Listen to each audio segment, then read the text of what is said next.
Hooray! It's a double celebration for the family of Mr. and Mrs. Paul Ademayowa, as it is their wedding anniversary and the birthday of their adorable son. Praise the Lord, for his goodness and mercies endureth forever. Ó yá, ẹ jẹ́ ká máa bá wọn kọrin pé ọpẹ́ ló yẹ ọ́ Jehovah o. Lórí ẹbí Paul Ademayowa, bàbá gbọ́pẹ́ tá mú wá.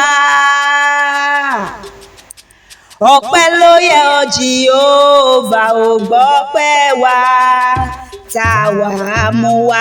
Father, to you Lord be all the glory, to you Lord be all the honor, to you Lord be all the glory and adoration forevermore. Ọpẹ́ làwa fọjọ́ òní dá o. Lórí ẹbí Paul Ademayowa, bàbá dákúndábọ̀ gbọ́pẹ́ tàwa. Victoria aya Paul ló pè mí sórí aago. Ó lájẹ́ ìgbé òní lọ́jọ́ ìbí ọmọ rere tọ́lọ́run fi ta wá lọ́rẹ.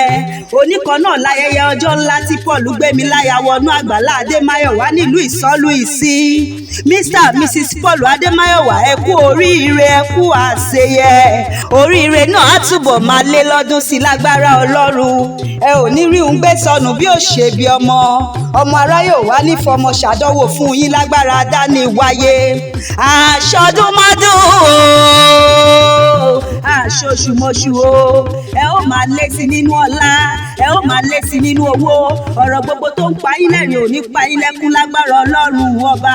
Ọmọ yín tó lé lọ́dún náà á máa lé sí nínú ọlá, á máa lé sí nínú ìmọ̀, àlàáfíà àtàìkú tí ń ṣe baálẹ̀ ọ̀rọ̀ dandan. Tọkọtaya yín á lòrà yín gbogbogbogbogbò, ẹ lòrà yín tọ́tọ́tọ́tọ́tọ́. Ọjọ́ ayọ̀ àwọn ọmọ yín náà á ṣojú ẹ̀mí yín lágbára dání wáyé. Òun mo ṣe ń bá yín kọrin pé ìfẹ́ yín á dalẹ̀, ìfẹ́ yín á dalẹ̀ ooo. Ìfẹ́ yín á dalẹ̀, ìfẹ́ yín á dalẹ̀ ire.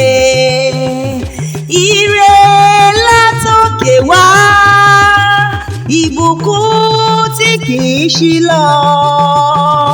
Ire tí ò ṣe é gbọ̀dànù.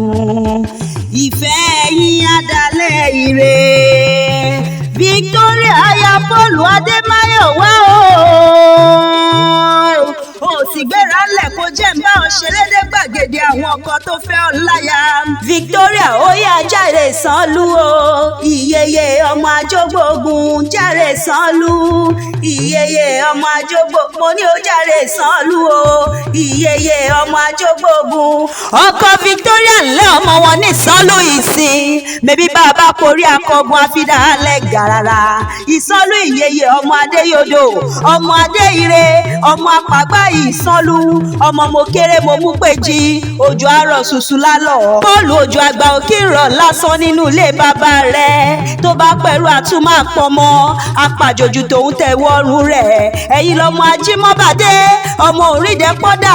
Ẹ̀yin lọmọ Láṣẹ́wò, ẹ̀yin lọmọ Àràkádó mẹ́gbẹ́. Ilé ọmọ Àràkádó má gbà. Ẹni Àràká ò dùn mọ́ nínú mẹ́bínú olúwa rẹ̀ ló bàjẹ́ nínú ilé bàbá tó bí ọlọ́mọ. Ilé ọmọ bójò rọ̀ àkìdíbọ̀lé, bíná ń jó àkìdíbọ̀ ta nínú ilé bàbá tó bí ọlọ́mọ gangan. Máyọ̀wá ńlẹ́ ọmọ agbede méje ẹsẹ̀ lórúkú ń gbé nílé bàbá tirẹ̀ gangan. Ọmọ mo dúró ọwọ́ mi ò tó sí, mo bẹ̀rẹ̀ ọwọ́ mi ò tó sí. Àfìgbà tí mo dẹ̀gbẹ́ ní sí bá wọ́ sí mi lẹ́nu nínú ilé bàbá tó bí ọlọ́mọ gangan. Ìran bàbá tirẹ̀ lọ́mọ asọ̀gbọ́dìlé, asọ̀gbẹ́dì ìgboro ni wọ́n porí kì í bàbá tó bí ọlọ́mọ. Ogun òjàjàjà kókó yín lógun nínú ilé tiyín. Mẹ́bàyà tó gbọ́n bí ọkọ ní rèrè, ọkọ jẹ ìyẹn ní Ìsánlú ìyeye nínú ilé bàbá tó bí ọlọ́mọ. Òun láyà rẹ̀ Victoria ṣe ń kọrin wípé bóun bá wáyé nígbà ẹgbẹ̀je, ó ní bóun bá wáyé o nígbà ẹgbẹ̀fà o, Ademayowa ọkọ òun ni ó tóun fẹ́. Ó tún ní Paul Ademayowa, ọ̀rẹ́ mi àtàtà, you always dey my mind. Pàdí mi gangan, I cherish you with my life. No worry yourself, oh, everything go dey alright. And if anybody try you, you know me gon' be your side. See my shoulder, make you rest up on it. You know I got you. Now me be your friend indeed. Some of the money don't show now. I don't keep some for you. You know go so far, rara. Oh yeah, you know me gon' be your side.